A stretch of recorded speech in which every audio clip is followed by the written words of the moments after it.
And we're back to learning Photoshop in here, day 300. Let me show you how you can remove this selection halo. So you get it usually when you, for example, use auto selection here. So we use remove backgrounds.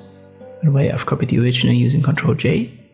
Let me create a new layer. I use the paint bucket tool, black is my foreground color, and I left click on the empty areas. This is going to give me a black background. Everything looks fine, but when we zoom in, you can see this typical halo that happens due to contrast depending on the original backgrounds and in this case, the color of the clothing, the trousers.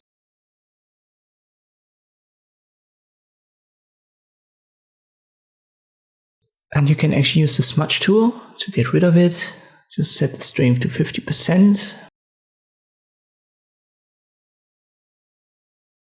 And I use a hardness of 0, soft round.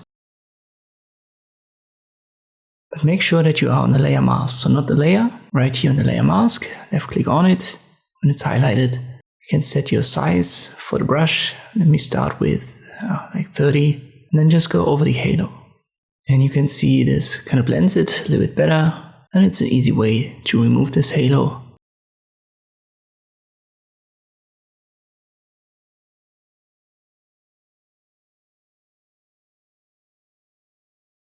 And make the brush a little bit bigger, go over it with 50.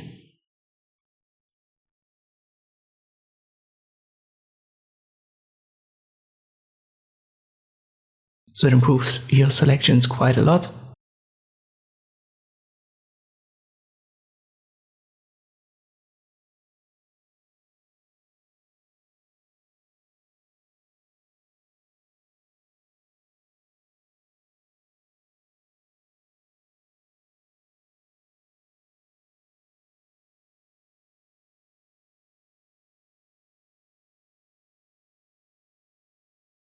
Let me change the background color, and you can see this also works on bigger contrast.